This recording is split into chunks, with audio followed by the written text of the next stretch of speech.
Welcome to Network Automation Heroes, the first episode, in fact. We're building a ton of content around network automation with NetBox and NetBox Labs.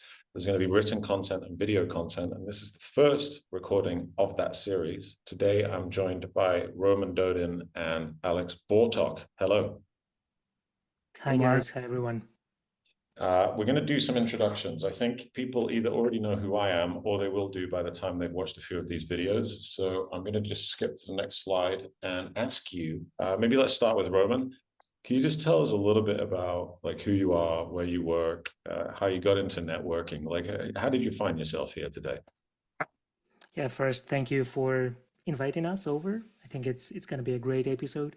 Yeah, my name is Roman. I'm part of the Nokia Linux product management team. And yeah, by day, I manage some of the network automation aspects of our data center portfolio.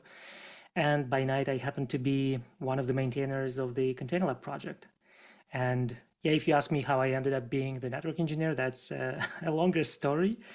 But yeah, I've been doing this for what it is, like 10 years. I'm not a veteran for sure, but I'm getting to it. Got it. Okay. Thanks, Roman. And Alex? Hi, everyone. Yeah, happy to be here. I am a product manager as well at the company called Keysight. Keysight is the company that was originally Hewlett-Packard, so it's a long history. My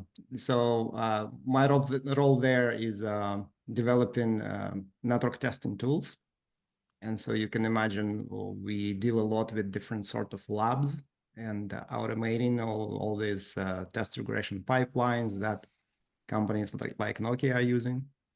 And so what I end up doing is a lot of those experiments ended up being good ideas for open source projects. And I put them out under the Netreplica sort of name/brand for the community. Okay, and so Netreplica is just you? It's me, and then when I go to certain events, hackathons, etc., I get people to join the team and we hack something together, and that's how a lot of these products were sort of moved from being some scripts into something that other people can use. So I have a few people that I periodically hack together. Nice. I think what's interesting there, and for everybody watching, when you get to the end of this, you'll see the power of the solutions put together. It's kind of amazing that on both sides, this is not the day job. Yeah, that really is. Do you get, I mean, I know you get support from Nokia for the ContainerLab project, Roman. Alex, do you get support? You supported at work in this, or is it more just when you can fit it around other things? It's probably the other way around. I have needs to figure out how can I improve go-to-markets for the products that we're developing at Keysight, and it's a good way to sort of ease it in through the open source products. And I'm going to talk a little bit about that later at the end of our conversation. But I'm using Netreplica as a way to spread the knowledge about network testing. Got it. So let me introduce sort of the concept for these calls. It's a little bit harder to do it this way, but I prefer it. I think, the easy mode for explaining a tool is to demo the tool and to say, here are all the features, and you figure out why it's useful for you. But I wanted to try and make it just a little bit harder and start with the problems. So I put together a couple of slides on, I think, problems where this combination of tools really helps. And we're going to be using this format throughout all of this video series. And the first one I want to bring up is pushing changes to the network is risky business. So a couple of the stats that we see and that we use all the time are, down the bottom, we see manual network changes resulting in an error. And I was speaking to someone about this the other day, and they said, it's only 2%. I was like, yeah, but if you're doing a lot, 2% is a real problem. Now, you guys are both working in network automation. You must have seen this issue. Absolutely. Every other day. Every other day, right. And to be honest, I asked some customers, big customers, not the largest, okay, but that are big, and yeah, they do say, well, we cannot validate every change. Sometimes we just go and deploy it, and sometimes it's manual, sometimes it's automated, but Yeah, it's an lack of interesting testing point. is a problem. The middle stat here around it being 65% of changes are still performed manually kind of makes sense based on what I see. I think that data is maybe 2 years old, so perhaps it's a little lower now. But what's interesting is for the people who are automating, I think I missed off another stat. So there was another stat saying that for people who are automatically pushing config changes, a very large number of them do have a way to automatically test them, but only 11% of them do it all the time. And I wonder if there's some kind of nuance in here. Like, I don't think we're saying absolutely everything needs to be automated. Maybe it's about an appropriate amount of automation for the problems that each individual business has. Yeah. Yeah, go on, Alex. I just gonna say, when we interview customers on that problem specifically, those that have good processes and established practice and with maturity, they will tell you that, look, if it's change is standard, we don't have to test it. And that's true. Like if you want to add a VLAN and everything is automated, that there is no manual intervention here, it's probably you do not have to change it, test it, right? But then it doesn't mean that it doesn't have to be tested at all. It just means that when you making a specific change, that's okay to just let the automation go through. But the automation itself, you're always improving it, right? Making tweaks, you're fixing bugs, etc. So you have to change you have to test your automation framework. Yeah, and what I was going to say is that the network testing as a problem space or as a domain is really challenging. And I've been talking to many customers, and what I see is that everybody is getting to configuration management, and some of them solved it already by a good percentage. But network testing is definitely a new kid on the block, and there is not a lot of expertise built in the networking space. And as you can kind of draw parallels to network testing and software testing, it's a bit boring, right? We definitely see that even application developers kind of try to sideline testing or put it on a side burner. Yeah, I'll do it later. With networking, it's a bit more demanding because you definitely don't want to ruin your network because you didn't test it. But your last bullet point about the 11%, well, if it's pre-change validation to 100% of changes, that's really a lot. That means that you definitely know what you're doing and you have your software solution built in. You have the expertise, you have your CI/CD pipelines tuned up and ready to roll. And this is not an easy task to pull off. Yeah, but it's interesting because on your point, Alex, you're saying something like you actually need to do automation to test the automation, right? Like you need I think that's the first thing that you have to automate. I mean, the changes themselves, peer reviews, this is a good practice. People, even with manual changes, they would go into the lab and see how that works, right? Be it physical lab or hardware lab. But actually making testing automated, the first place you want to apply it is to the CI pipeline you're going to have for the automation tool itself. Yeah. And then your point, Roman, about, it's almost like seeing the ROI on this. Like, yeah, software developers avoid this all the time, right? And then you need various types of, checks or whatever it is to make sure that they've done it. But I think one of the most useful ways to get this to happen that I saw way back when I was a software developer is making it easier in the first place. So you don't have to put so much effort in to be able to actually do the right thing.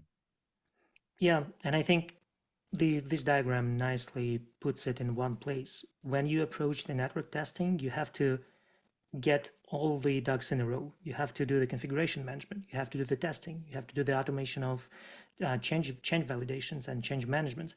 So it's kind of, the full stack of problems you have to deal with and eventually master. Yeah. Okay. So that's the first one. And I'm sure that'll be familiar to anybody who's ever deployed a network and how tricky that can be. But then also the difficulties with getting into automation itself.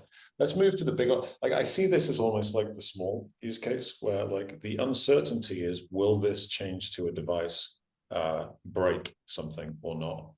The next one, the uncertainty is huge, and this is the cost of fixing things that you've designed incorrectly. So the idea being, at the moment for this content series that I'm doing, I'm doing a lot of like talking to people about how they go about designing, building, and deploying, and then operating the networks. And a lot of the feedback I get is this idea of starting with the end in sight and trying to test as much as possible or as much as is reasonable upfront, because there's this concept that if you make a mistake in the design and then find it when you're building something and you've got people out in the field, it's like 10 times more expensive to fix than if you did it when you were designing. And obviously this is where the same kind of ROI thing comes in. Like, how do we make it easier for people to do the right thing in the design stage? Yeah, this is a hard problem to grasp and solve for sure. And the outcomes of that are the ones that you, as a company, you would really want to kind of decrease and de-risk this particular case. Yeah, we're going to talk about ContainerLab and NRX in just a moment, but I'm curious, Roman, ContainerLab, I don't think it grew out of deliberately trying to solve these problems, did it? I think it came from a different use case and then became useful for these problems. Oh yeah, absolutely. We didn't even think about network testing or change management and change validations when we created the tool. The tool was originally born of a basic idea to create topologies, virtual networking topologies for containerized network operating systems. Because when we released SO Linux back in late 2019, if memory serves me well, we didn't have a tool that would do that, and that necessitates the original design ideas to create a tool that would allow us to build topologies with containerized network operating systems. But as we moved forward, it became clear that the tool can power some use cases that are way more interesting and complicated than just building simple topologies for containerized NOSes. Nice. And Alex, I mean, you're a product manager at a testing company. You must be involved in these kind of conversations all the time. Like, what kind of testing and where should the testing live? How early should we do it? Well, majority of my customers, they are actually network vendors. So, I mean, they do test the equipment as they develop it, right? Interestingly enough, lately, all of them adopting one way or another virtualized labs internally. So it doesn't have to be hardware, right, you know? And that has to do with all this concept of, you know, finding bugs earlier. You want to what's called shift left and let a developer test before it gets to QA. You know, this boundary between QA and developers, it's really becoming, you know, less and less obvious. So yeah, that's definitely happening. And then, you know, in the field, you know, testing in the field typically has something to do with people validating what the routing table is, what the interface status is, right? So they go and check what is being observed on the device before and after the test. And we all know how difficult it is, especially before the network OSs had the APIs to pull that information. Right now, it's becoming easier. So there is definitely progress there. I think the area that we are exploring is, okay, how can you go beyond just checking the status of the device, but actually do end-to-end testing from a perspective of a user, would the traffic go through, and then putting on top of that performance, scale of routes, etc. You know, it's really hard to reproduce scale in a lab environment when you don't have thousands and thousands peers, right? And that's where we come handy. Yeah, we're definitely going to come back to that point about appropriate testing and how to test parts of the network for in a lab that can't be scaled a little bit later on. But now let's move to, okay, so we've met our guests, Roman and Alex. We've understood basically what the problem spaces are. Just going to zoom down a little bit, talk about the solutions. So Roman, you hinted at this earlier, but I was trying to make an analogy when I was building this. And the best thing that came to mind is this thing that used to be super famous in the early 10s, right? I think it came out in 2009, Software Testing Triangle. And it's this effort by Mike Cohn to say, look, we need lots of different types of testing. And I think in the software sense, it also implies how much, right? So you typically have a ton of unit tests and not very many UI tests. And typically unit tests run very quickly and UI tests run more slowly, etc. And when I was researching this from a solutions perspective, initially I tried to come up with some sort of like comparison table, and there's just too much going on. I think a lot of this is using the right judgment in the right places. When you're speaking to customers about testing, do you come across this sort of testing strategy or a blended approach using different tools to get the right outcomes? It's an interesting question in a way that when you approach the network testing, usually people try to test different things, right? They try to test first the control plane operations, because that's the low-hanging fruit. That is what you can do and go and test in a virtual environment, and it's easy, approachable, fast. But then eventually you would want to make sure that the data path operates as well. And that is something that you cannot easily do with virtual software, at least not as easy as control plane tests. And this is usually involves testing with hardware labs, or maybe even a slice of your production network is kind of drained and used for these integration or end-to-end tests, if I will. So I think, yeah, this pyramid is definitely something that can be projected to the network testing. It's just that you don't say unit tests when you approach network testing. I would say it still would be something more complete than just a function in a software code. Absolutely. So the model holds, but obviously it's not a very good direct analogy. Alex, what do you see? So I think we can apply this pyramid to the network testing, but the meaning of what is the unit test and what the integration test has to change. If I have, for example, work we did with OpenConfig project, we created a bunch of tests that, the whole idea is if a vendor says, I support this OpenConfig feature capability, for example, I can configure a BGP router using such and such API calls. Let's validate that each such call works properly, right? Mm-hmm. So it isn't like, in the real sense of testing, it is an integration test. But from a perspective of the outcome, you still focus on a little thing, like a small, like one single API call. That's what you're testing. So you can think about that as a unit test. Yeah. In that regard, right?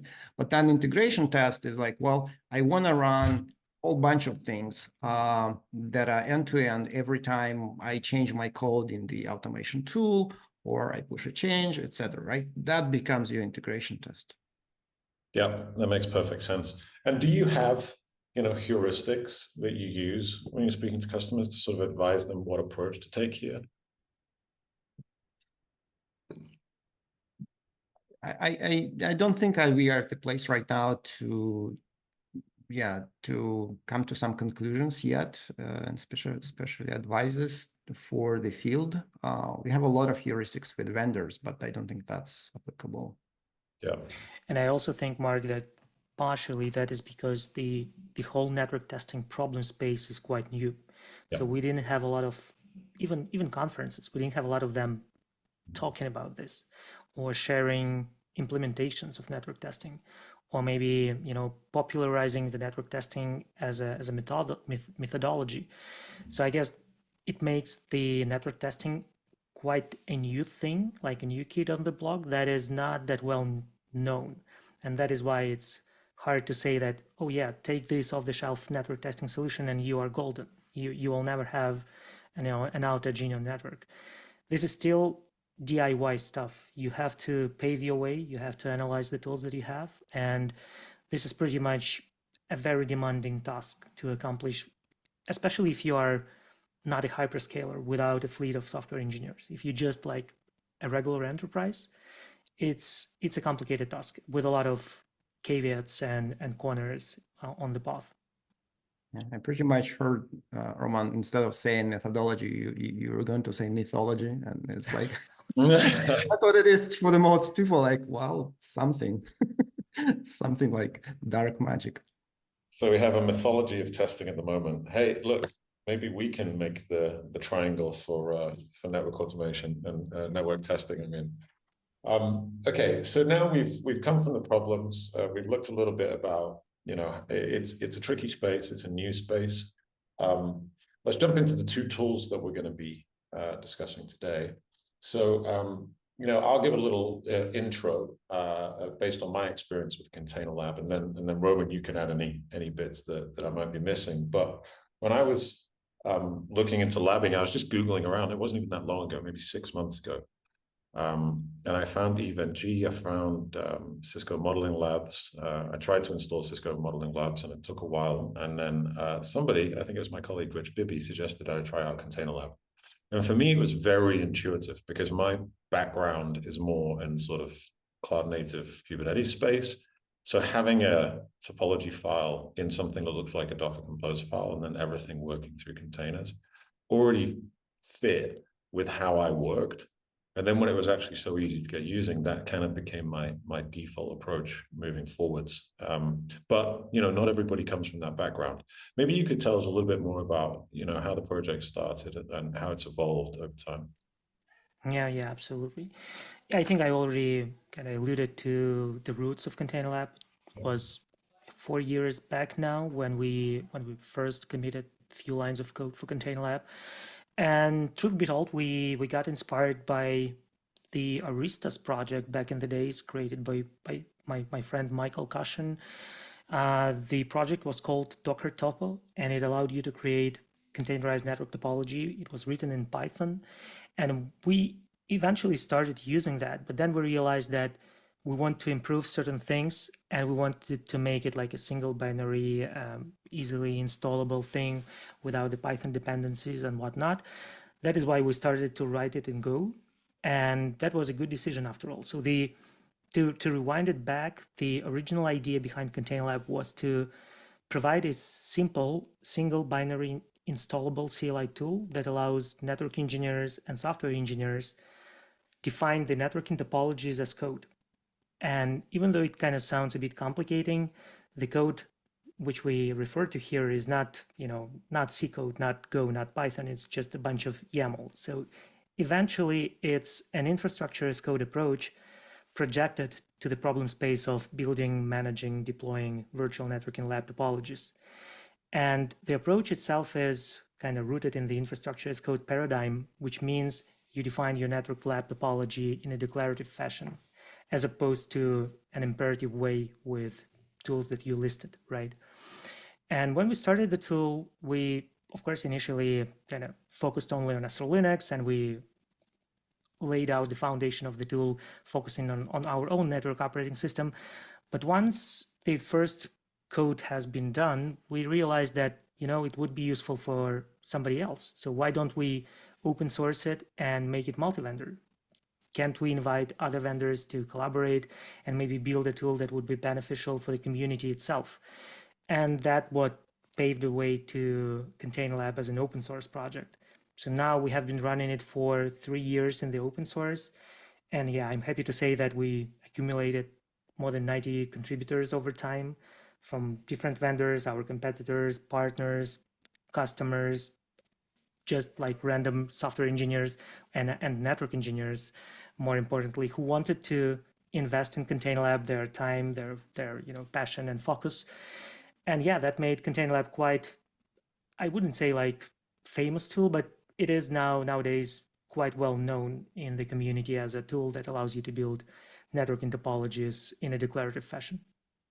I would say it's famous at this point, but I think we'll have to figure out how we define those. It's interesting, the story of this coming out as an open source project out of Nokia. A lot of larger companies aren't sure on what their open source policy is, but I think, Nokia have done this and it's become very successful. Was there much of a negotiation there, or is there already an existing policy? How did that happen? Yeah, we definitely have an existing open source policy, and you need to kind of go through some approval process and talk to the legal and compliance teams and, all the usual shenanigans of the big corporational stuff, putting something in the open. But eventually we realized that the gains of open sourcing this tool way outweighs the potential drawbacks of it, right? And yeah, nowadays as you see, we're on ContainerLab, completely disassociated from Nokia. We don't brand it as Nokia project.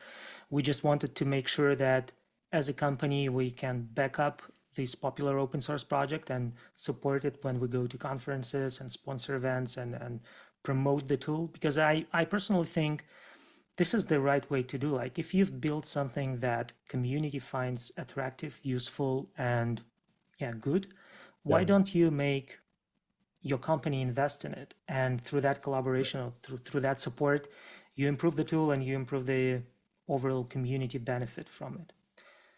So yeah, it's like I said, it's been very successful, and part of that, of course, is that it's a fantastic product. But I think Nokia have also supported further than just giving permission by allowing you to do a lot of presentations and this sort of marketing. Is that right? Yeah, absolutely. And I'm definitely grateful to the company to listen to our incentive, to ask them, this is the right way to promote the project, because that is definitely something that not every company would do. And I realized that with ContainerLab, we kind of paved the way for other projects that will come out of Nokia in the same open source fashion. But yeah, it was not that easy, and it's never easy. Like, you take any company, it's super awkward and complicated to get a project in the open source domain. So yeah, I think we did a good job with ContainerLab trajectory for the open source project coming out of Nokia. And yeah, I'm happy to say that our managers saw a great benefit of kind of moving in that direction. Cool. Thanks, Roman. We're going to jump to the next tool that we're going to be looking at today. Or actually, we're going to talk about Netreplica in general. We're going to focus on a couple of tools. But so, Alex, you mentioned earlier that Netreplica is sort of an umbrella term for a few of the tools that you've been collecting, some of which you've built yourself, and they've taken contributions from the community. Maybe you could just talk us through the order in which these occurred, and maybe how they came about. Yeah, sure. So the first tool that I put together was graphite, and it was approximately 2 years ago. Right. So I've been working with a couple of network emulation tools, and we were using them as demos to customers, and we would always draw a diagram in a PowerPoint to explain what's right. To be honest with you, it's still happening that way, right? But what I asked myself, like, well, look, why don't we just automatically generate those diagrams and see if that's going to work? And so I found a framework that unfortunately is not maintained anymore, but it sort of fit what I was going to do, and it's under Cisco DevNet. It's called NextUI. Right. And I took that framework, and what I did is I essentially created a wrapper around so that when you launch a ContainerLab topology, you can open up the thing in the browser and just see it as it is, and it worked nicely at that moment. So that was the first experiment, okay? And over time, I added some features to it.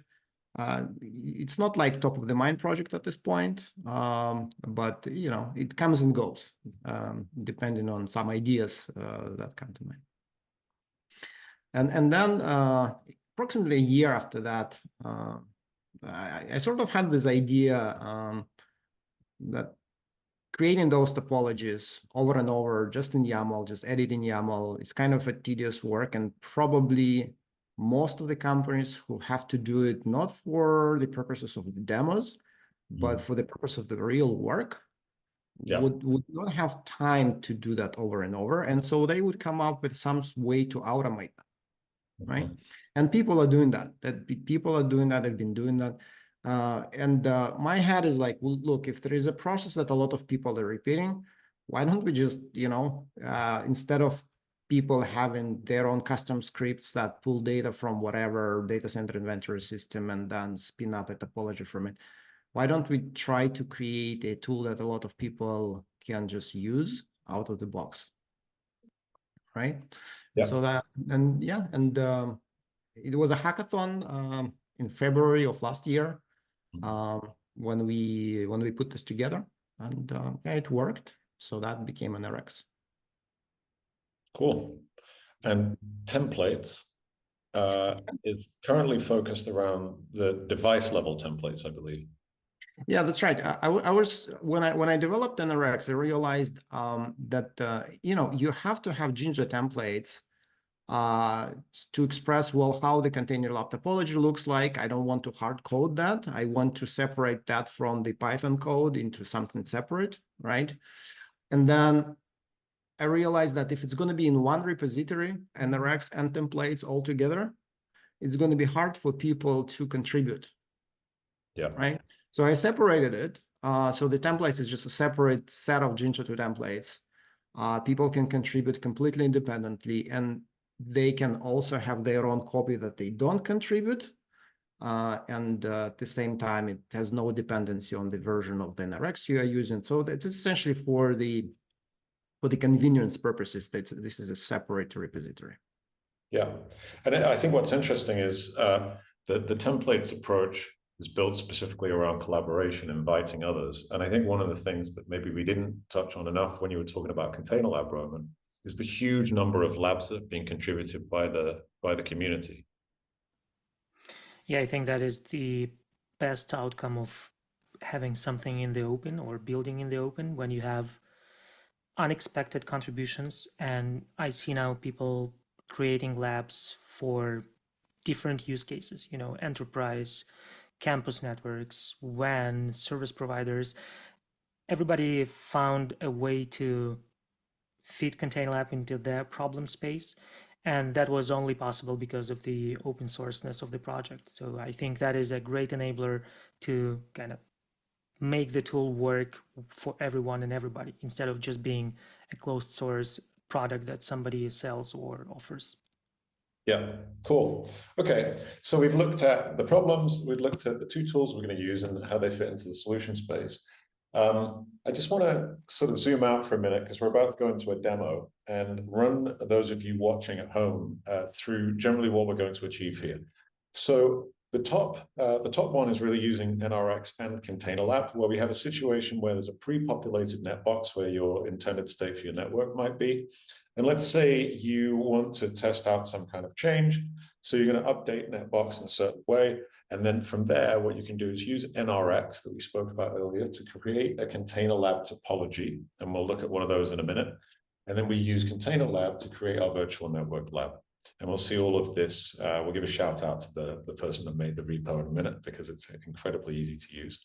And then what we can see after that is once we've deployed that, we can then update NetBox using some tags against the devices and use the same config deployment tool that's setting up the initial state to update the configs on our network so that we can see that happening.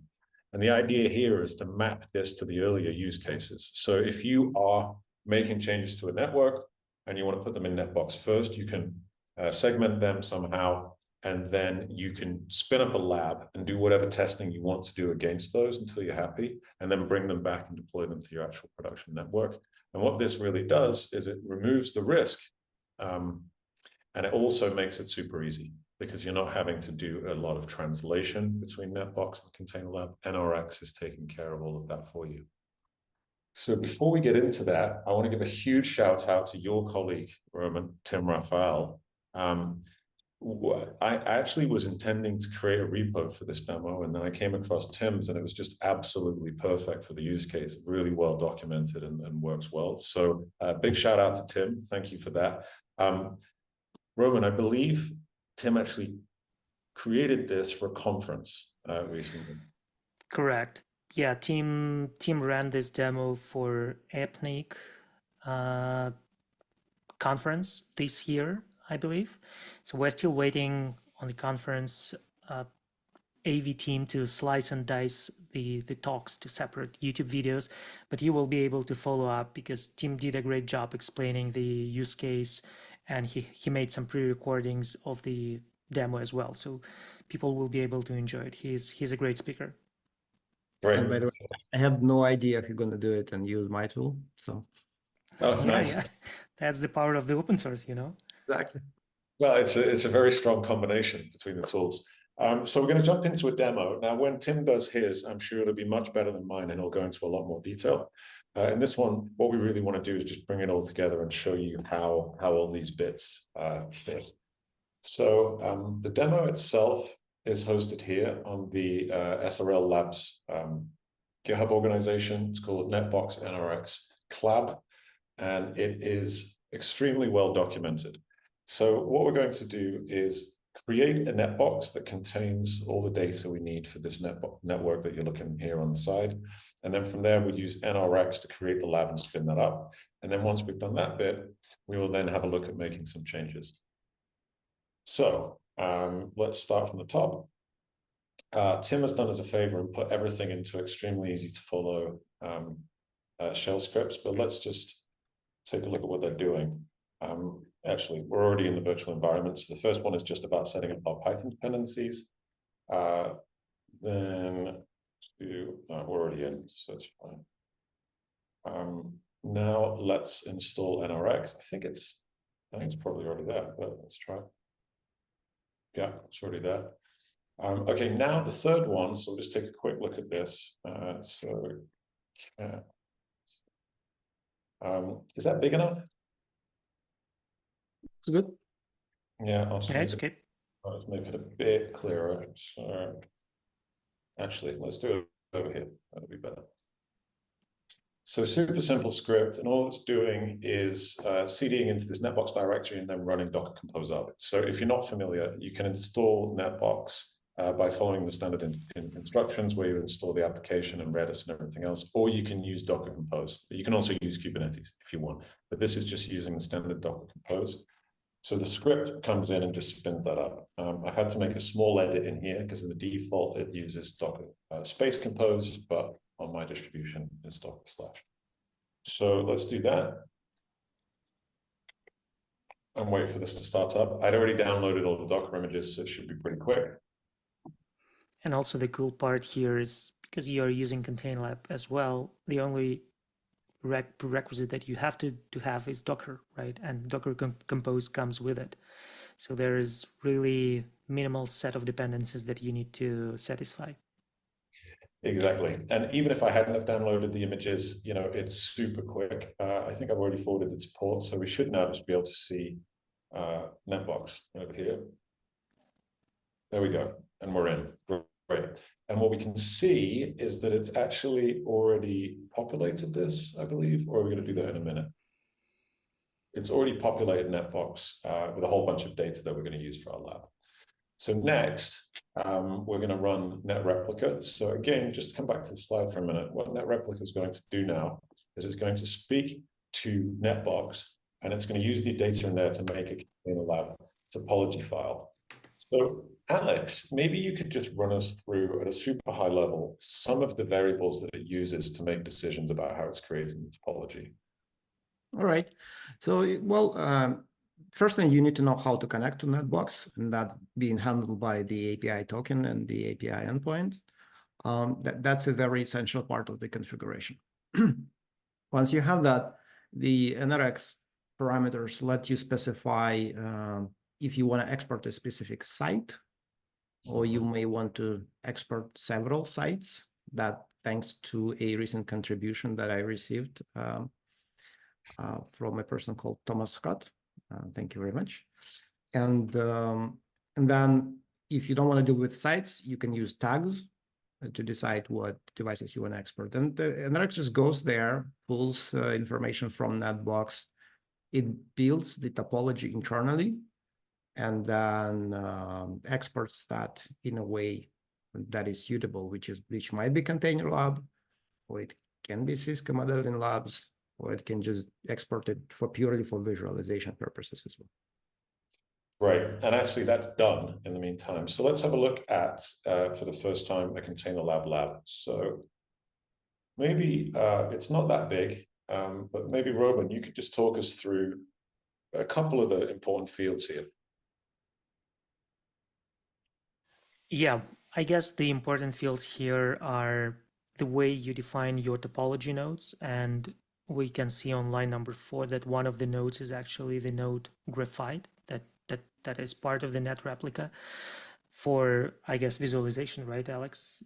Yep. So you have to define your nodes that constitutes your topology, and first of them is graphite, but then if you move down below, you will see all the networking elements that we previously saw on the GitHub page, all these data center fabric topology that consists of Nokia Linux switches in this particular case, just because it's easy to pull them from the internet. And basically that's it. It's a bunch of nodes where you define which image to use to spin them up, and the labels are assigned by graphite to make sure that you can nicely visualize them later. And at the bottom of this short YAML file, you see the endpoints, which is the way to define the links between the nodes. And yeah, the syntax is, I would say, pretty much understandable by anybody who knows a little bit of networking. There is nothing codified here. It's just plain YAML, a bunch of nodes and links between them. Yeah, if you ever use Docker Compose, this is very similar. Exactly. Okay, so now we've done, so we've populated NetBox, we've used NRX to make our lab. Now we're actually going to deploy the lab, and that is just as simple as it was earlier to spin up NetBox. So we just do cloud deploy. And what it'll do now is start reading that topology file and spinning up all of the nodes in there as containers. Now, as we saw in the lab file here, they don't all have to be network devices. So if we see, there we go, it's done, it was that quick. One of the containers in here is graphite. That's the tool from Netreplica that Alex was talking about earlier. I think one of the things we'll touch on at the end is how this pattern can be extended. One of the things that it also does, I believe, is it updates, etc. hosts, yeah, so that you don't need to use the IPs for all these things, right? That's added. Correct.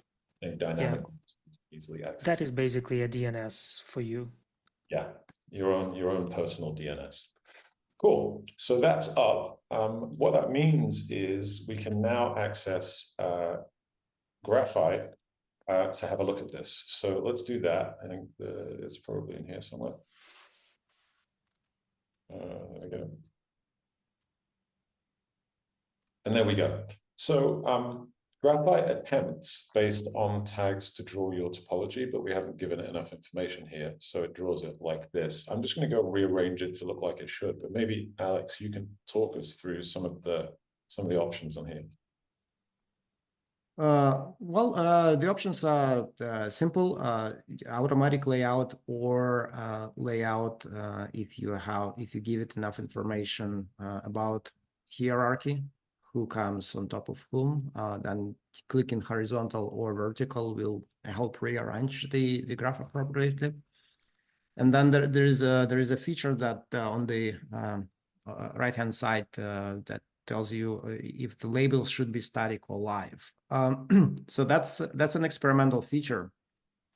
And so what it does, if it's static, all the labels on the interfaces on the device host names, they are just pulled from the ContainerLab topology file. Okay? But if it's live, for certain types of devices, Graphite actually connects to them, pull data, So if you change the host name, it will change the host name on the screen. The interface names will be the actual interface names, how they are seen by the device inside, right? So it's not going to be ETH1, or it's going to be Ethernet 1/1 or something like that, right? So that's what it does. Okay, so we can see the visualization, but it's not just the visualization. So just to prove that this thing's actually real, we can SSH in from Graphite into the devices that are running in ContainerLab. And as we logged in before, it's already working. So we can see that these are now, it's a live containerized lab that follows the diagram that we saw up here at the top. Well, it's a subset of it. So what we're going to do now is SSH into one of the devices and double check the configuration. So if we go into, I think, maybe one of our leaf nodes, let's see. Yeah, you can tell the team is from Australia because that's the airport codes. Everything's in Sydney. Yeah. Okay, there we go. And this is Nokia as well. Good, we're in. Okay, so now if we run some of these commands, what we should see is nothing, right? Because we deployed them, but we haven't actually pushed configuration to them yet. So also in the repo, we have another step, which is number 5, run config management. And we'll see how this works in a minute, but basically the script looks at NetBox and it looks at some of the tags on the devices to decide how to configure the devices. Cool. So now we're going to deploy the configs to the devices. So if we run this handy script, we'll see that it creates the diffs and then pushes them over there. And we can verify that by jumping onto one of the devices and having a look. So let's do that. Good. So if we now SSH into spine 1 and run shows pf neighbor command, we can see that the switches are now configured. So now we're going to take a look at one example. There's actually more, and I recommend finding Tim's talk on YouTube when you can, because it does some fancy stuff. But just look at one example of using NetBox to change the behavior here. So what we can do is using tags in NetBox to define the behavior of the devices. We can add tags in here to show a different state. So I'll just run that. And then we'll run the deploy script again, which always... I think you put it in a remove tag, not the add tag. Yeah, I saw the same. Ah, good point. Thank you. Okay, so let's do this.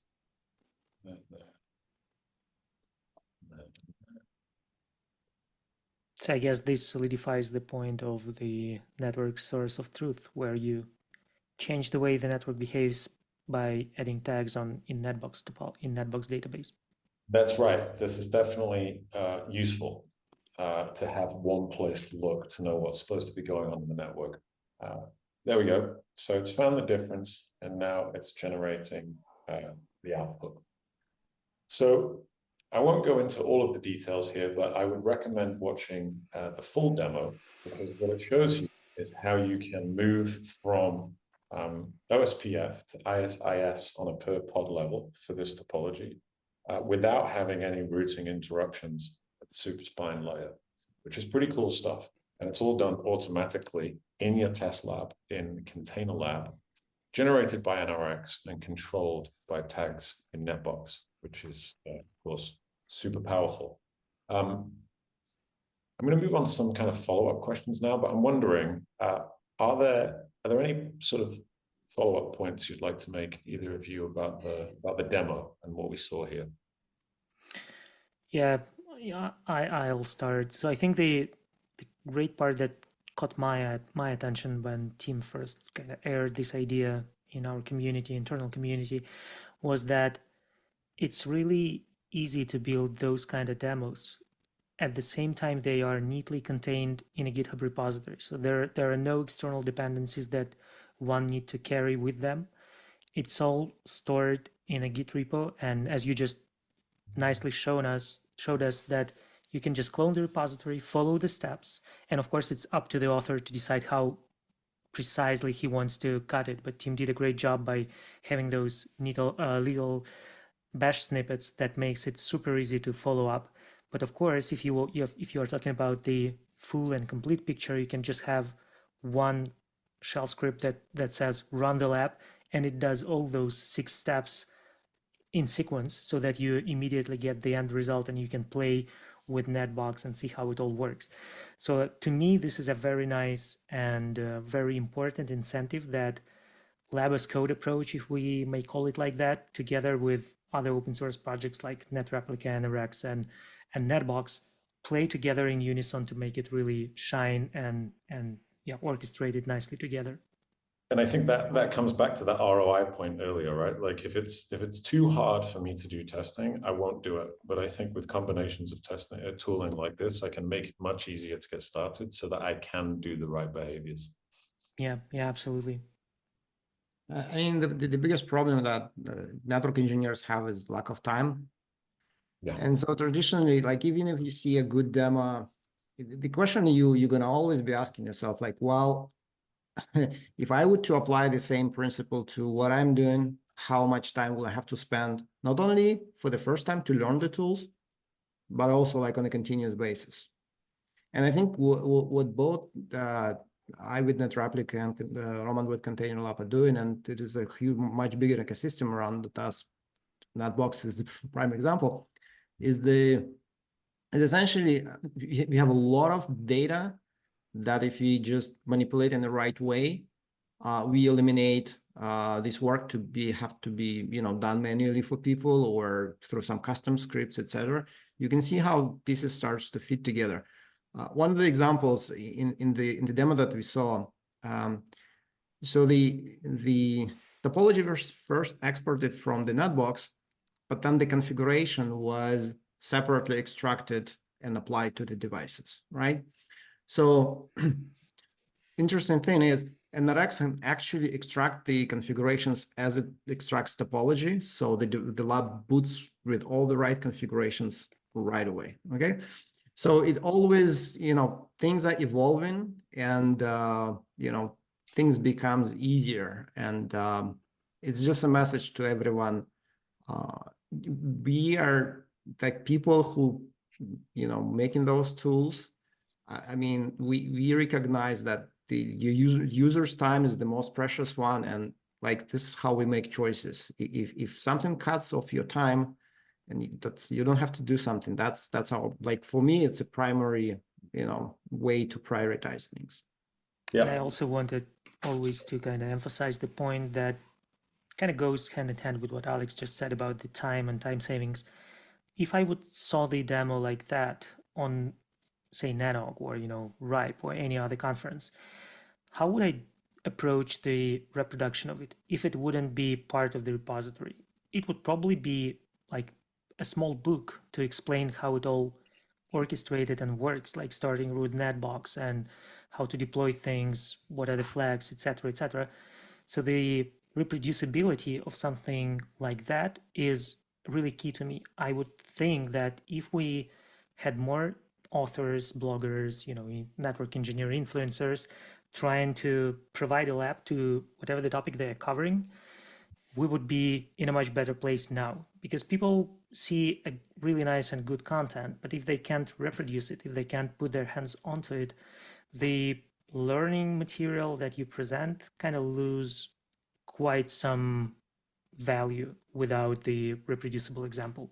And that is why I always say, yeah, please build a lab when you show something. If I can do this on any Linux machine with Docker installed, I would definitely do that.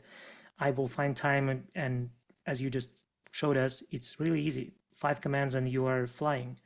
Yeah. And without it, how would you do that? That would be a problem. Thanks, Roman. So when we were getting ready for this call, Alex, Roman, and I, we were having some discussions around the deck, and some additional topics came up, and I want to sort of touch on a few of those just before we wrap up. I'm just going to pick one randomly out of my little list here, which is best practices. One of the things we spoke about earlier was we probably don't want to put an entire enterprise network into a lab. How do we choose which bits? Like, do you see any positive patterns there that people have come across for deciding which bits to lab and which bits not to? Because I think something like ContainerLab makes it a lot easier than maybe in some other emulated network environments. It certainly makes it a lot less resource intensive, but not so much that it's free, right? Like, you still got to make some decisions. Yeah, absolutely. I think that's one of the biggest questions that we get when we talk about ContainerLab on various occasions is like, how do I replicate my live network? And just by the nature of customers we talk to, the networks are usually quite big. So it's not like 5 nodes, it's hundreds of them. And then the question comes, okay, how do you replicate your whole network?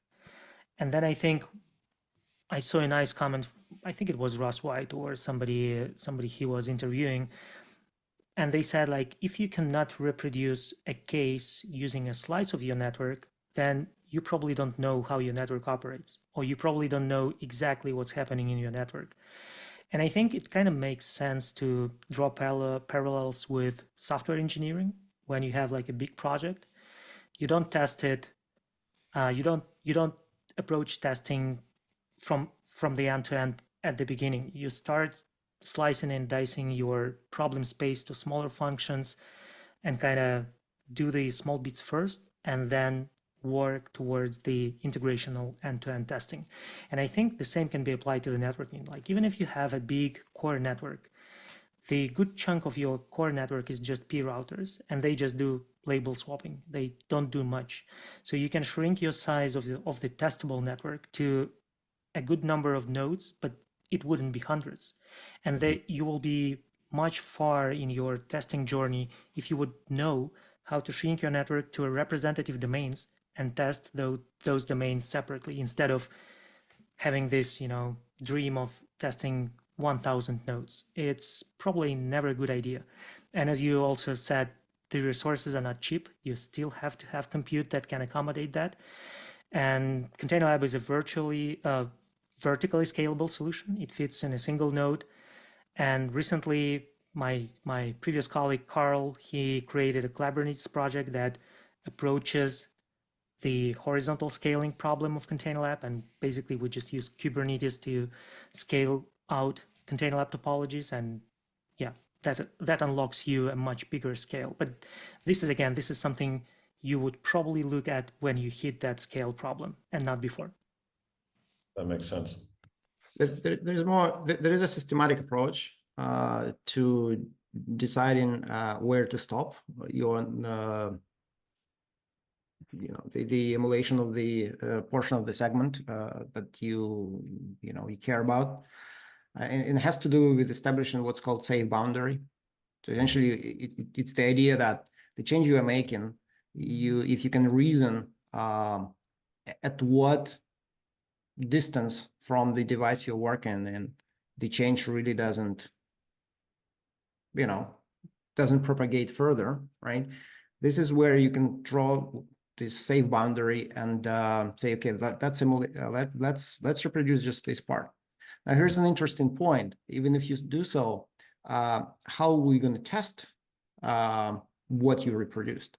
And the idea that we are following in my daily job at Keysight is we say, hey, look, around that safe boundary, you can install test ports that gonna essentially stimulate the network you created, so that we can validate that the traffic passes.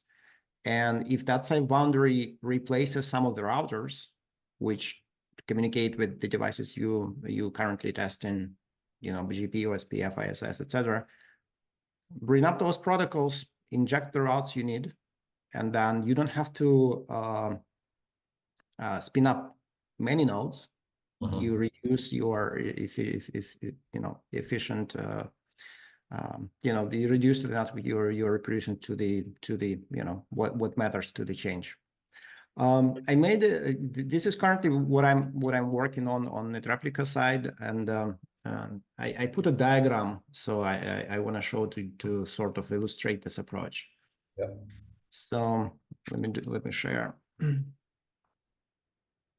So for example, here's the topology that you might have in a data center with a much larger scale. But for example, this is what you could spin up in ContainerLab. So you have spine switches, you have leaf switches, and then you have a bunch of servers connected to the leaf switches. Right? So imagine that you are making a change in the spine. So your safe boundary is definitely between the leaf and the hosts. You don't have to spin up the hosts, right? Now, even if you're not going to spin up the hosts, how can you change that you can pass traffic from here to there, right? And that's what I'm talking about. Yeah. What you can do is say, hey, instead of me spinning up all these hosts, I can simulate them using test ports. And so that becomes this. You can have a single node, which is a test tool, right? That can create the instances of these hosts in its memory and emit traffic using the just interfaces that it connects to the devices as if that would be a real host, but there is none. Okay, so we are splitting the simulated environment and emulated environment, and the simulated doesn't take much resources. It's much more lighter. And on the other hand, it's automatable. We can write scripts that will tell our test tool what kind of traffic, what kind of protocols we need to exercise through the piece that we are testing. Got it. Okay, this is super useful. I want to wrap up with one sort of jumbo question, because there's a bunch of themes coming here together. One of them is, automated testing pipelines can be tricky to set up at first, but having a lab in place like this allows you to sort of start thinking about what tests would I like to run, even manually, and then capturing them in an automated way, and then maybe running them repeatedly. Is that a pattern you've seen to help people get started with this kind of behavior? Yeah, it's definitely one of the patterns that we see our customers and just, bystanders that we talk to follow. They start with a pretty manual testing effort. And when they get because, one of the most hard questions out there, what do you need to test and what do you want to test? And sometimes it's a manual journey or like a journey that everybody needs to go through. Like, what do you really need to test? Because sometimes people test or they try to test everything, but then they realize it's either not possible or it's too much labor. And then they figure out, okay, what do I really need to test? And while they do that manually, they start to see what they need to test automatically, and then they start to go to the domains of continuous integration and get familiar with any of those CI tools like GitLab CI or Jenkins or GitHub Actions, etc. So it's definitely a step-by-step journey. You can safely say start manually, build a lab, try to test your thing before you try to automate it all, because it's not an easy thing to move your manual testing to an automated pipeline. It will definitely be a journey with lots of bumps and obstacles. I have a simple recipe how to approach that in an easy fashion. So every time you're testing something manually, please copy paste all the comments that you run into a text file. And then the next thing you want to do, you want to create a make file. Make file might be something that people think, that people who wrote C programs, that's when they used make. No, it has a huge value in automating testing. So put those commands that you run manually in the make file, so that instead of running them one by one, you say make test, and they have been executed. Once you have that, it becomes very easy to create a CI/CD pipeline. Because now in your GitHub action file, the only thing you need really to do is to say, get to the point where I can run make test. And boom, you have your CI/CD pipeline. Yeah, that's fantastic. And that's also all we have time for. So I just want to say, Alex and Roman, thank you very much for being my guinea pigs for this first ever Network Automation Heroes. I appreciate it. Thanks, Mark. It was great. One quick thing, if anyone wants to learn more about ContainerLab, you can go to containerlab.com, I believe. .dev, Mark. .dev. Oh, I haven't looked at it often enough. Okay. And Alex, it's Netreplica. Netreplica is .com. Netreplica.com. Okay, we've got it. And now if you want to learn about testing tools, you can go to the otg.dev. It's an open traffic generator effort that my company puts out there, and it has free tools to use. So go ahead and explore. Very good. And if you want to find this video and all the other videos that will follow in the accompanying blog post, go to netboxlabs.com and look under resources, I believe, or just search around a little bit, and we'll be very loud about it on Twitter and LinkedIn and everything else. Thank you very much, and bye-bye. Bye, Mark.